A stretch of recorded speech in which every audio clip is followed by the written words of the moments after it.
नमस्कार विद्यार्थियों, मैं Anju Sharma, assistant professor, government college Bundi. आज हम राष्ट्र कवि, महान कवि मैथिलीशरण गुप्त की महान रचना महाकाव्य साकेत का अध्ययन करेंगे। उससे पहले हम राष्ट्रकवि मैथिलीशरण गुप्त के बारे में, उनके परिचय के बारे में थोड़ा जान लें। मैथिलीशरण गुप्त का जन्म 1886 ईस्वी में चिरगांव झांसी में हुआ। उनकी मृत्यु 1964 ईस्वी में हुई। बचपन का नाम लाला मदन मोहन जू था। इनके नाम में बहुत परिवर्तन हुए और यही एक ऐसे कवि थे जिन्होंने सर्वाधिक उपनाम से कविताएं लिखी। गुप्त जी को रसिकेश, रसिक बिहारी, रसिकेंद्र, मधुप, भारतीय स्वदेश आदि अनेक नामों से इन्होंने अपनी कविताएं लिखी और इन्हें जाना जाता था। इनका प्रिय छंद हरिगीतिका है।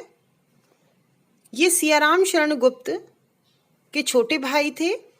इनकी प्रारंभिक कविताएं वैश्योपकारक पत्रिका में छपती थीं, जो कलकत्ता से निकलती थी। बाद में इनकी कविताएं सरस्वती में छपने लगीं।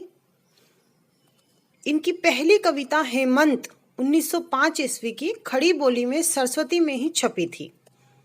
इनका पहला खंड काव्य रंग में भंग 1909 ईस्वी में लिखा गया।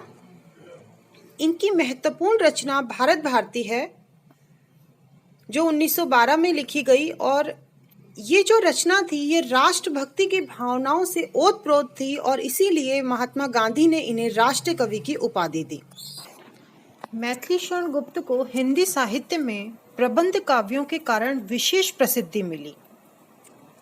साकेत, जय भारत इनके महाकाव्य हैं।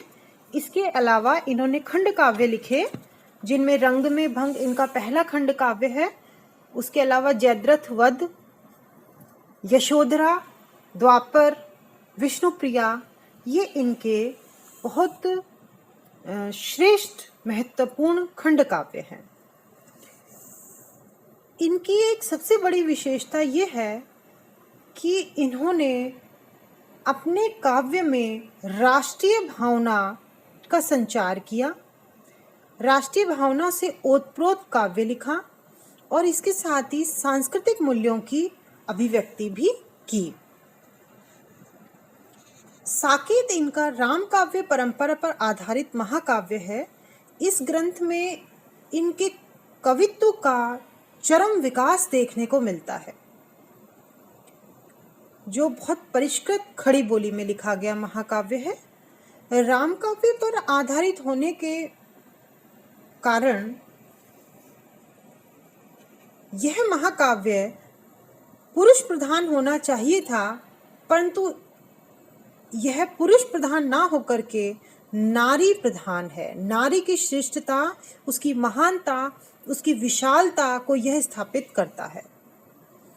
साकेत लिखने की प्रेरणा मैथिलीशरण गुप्त जी को रविन्द्रनाथ टैगोर से मिली। टैगोर जी ने अपना एक लेख साहित्य की उपेक्षिताएं, इस लेख के माध्यम से बहुत सारे साहित्यकारों का जो ध्यान था वो इस ओर आकृष्ट किया और गुप्त जी इनसे बहुत अधिक आकर्षित हुए और उन्होंने जो भारतीय संस्कृति में, जो हमारे धर्म ग्रंथों में जो नायिकाएं उपेक्षित रह गई थी, जो चरित्र उपेक्षित रह गए थे, उन्हीं को इन्होंने वहां से निकाल करके और उन पर काव्य लिखा और उन्हें उनका उचित स्थान दिलवाया। राम काव्य की सर्वाधिक उपेक्षिता उर्मिला को महत्व देते हुए इन्होंने सीता से भी ऊपर स्थान दिया और इसीलिए यह आधुनिक जीवन मूल्यों, आदर्शों की स्थापना करने वाला महाकाव्य भी बन गया। जो हमारे पाठ्यक्रम है एमए उत्तरार्ध का, उसके फर्स्ट पेपर में आधुनिक काव्य जो है, उसमें मैथिलीशरण गुप्त जी का महाकाव्य साकेत का नवम सर्ग है। ये नवम सर्ग उर्मिला के अश्रुओं से ही भीगा हुआ है। इसमें उर्मिला का एक पूर्ण व्यक्तित्व उभर करके सामने आता है। आदर्श की प्रेम की मूर्ति उसे बताया गया है। नवम सर्ग में अनुभूति की तीव्रता है और वो अनुभूति इतनी तीव्र है कि वो पाठक के हृदय को कचोट देती है। उर्मिला का जो प्रेम है वो सात्विक प्रेम है, उसमें स्वार्थ की भावना लेश मात्र भी नहीं है। उर्मिला के अंतर्मन में तो लक्ष्मण ही बसे हुए हैं जिनका वह निरंतर जाप करती रहती है। मानस मंदिर में सती पति की प्रतिमा थाप, बलती थी वह विरह में बनी आरती आप। नवम सर्ग में बहुत सुंदर पंक्तियां आई हैं। उर्मिला अपना विरह पशु पक्षियों के साथ भी बांटती है। कभी तोते से कहती है, विहग उड़ना भी ये बटु भूल गए आए। प्रेम की तो पराकाष्ठा है इसमें।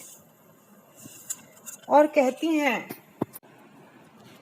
सखी दोनों ओर प्रेम पलता है। शीश हिलाकर दीपक कहता, बंधु तू वृथा ही क्यों दहता। पर पतंग पड़कर ही रहता, कितनी विहलता है।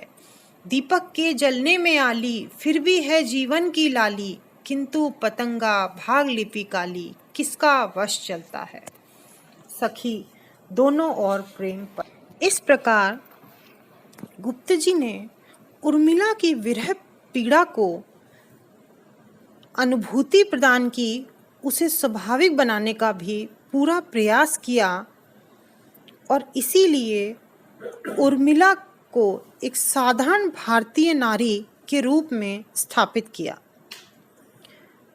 जो पति के साथ न जाने का पछतावा भी करती है और कभी निशा की निस्तब्धता से घिर जाती है, अपने प्रिय को याद करती है।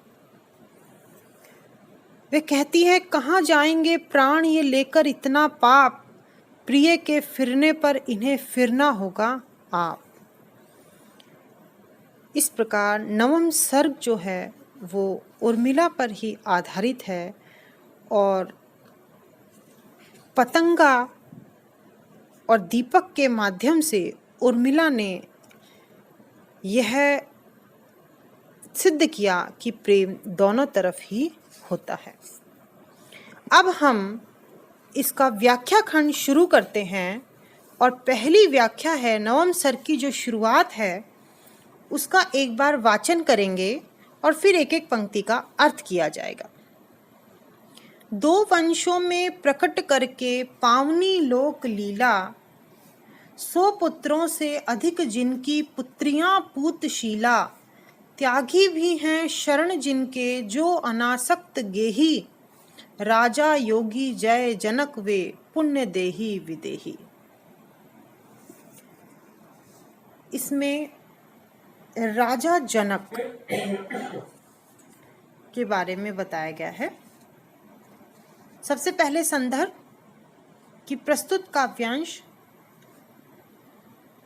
महान कवि मैथिली शरण गुप्त की रचना महाकाव्य साकेत के नवम सर्ग से उद्धृत है। प्रसंग में हम लिखेंगे कि इसमें राजा जनक के व्यक्तित्व, सदाचारी महान आदर्शवादी व्यक्तित्व का चित्रण किया जा रहा है और इसी प्रसंग में गुप्त जी कहते हैं। व्याख्या, 2 वंशों में प्रकट करके पावनी लोक लीला, 100 पुत्रों से अधिक जिनकी पुत्रियां पूतशीला। 2 वंशों, एक पिता का वंश नेमी वंश और दूसरा ससुराल पक्ष का वंश रघुकुल वंश। दोनों ही वंशों में, नेमी वंश और रघुकुल वंश, दोनों ही वंशों में जिनकी पुत्रियों ने पवित्र लोक लीला को रचा, अर्थात अपने समस्त सामाजिक दायित्वों का निर्वाह किया। जो 100 पुत्रों से भी अधिक पूतशीला, पवित्र थीं, शीलवान थीं, ऐसे राजा जनक जिनकी ऐसी पुत्रियां थीं, वो राजा जनक त्यागी भी हैं शरण जिनके, जो संसार से मोह त्याग चुके हैं। बड़े बड़े जो त्यागी तपस्वी हैं वो भी जिनकी शरण में जाने पर अपने आप को भाग्यशाली समझते हैं, धन्य समझते हैं। जो अनासक्त गेही, जो राजा जनक जो अनासक्त हैं, गेही गृहस्थ होते हुए भी अनासक्त हैं, माया मोह से दूर हैं। राजा योगी जय, राजा हैं पर योगियों के भी राज हैं, योगियों के भी राजा हैं वो। वे पुण्य देही, वे पवित्र आत्मा धारण करने वाले हैं। विदेही, वे विदेह के राजा जनक हैं। यहाँ पर राजा जनक के बारे में, उनकी महानता, उनके व्यक्तित्व के बारे में बताया गया है। विशेष में इसमें पहली पंक्ति तो यही आ जाएगी कि राजा जनक के महान व्यक्तित्व का चित्र खड़ी बोली में यह काव्यांश लिखा गया है। दो वंशों में प्रकट करके पावनी लोक लीला में दो वंशों के बारे में बताया है, एक नेमी वंश और दूसरा रघुकुल वंश। विरोधाभास अलंकार है, त्यागी भी हैं शरण जिनके, जो अनासक्त गेही। खड़ी बोली का प्रयोग है, भाषा खड़ी बोली है,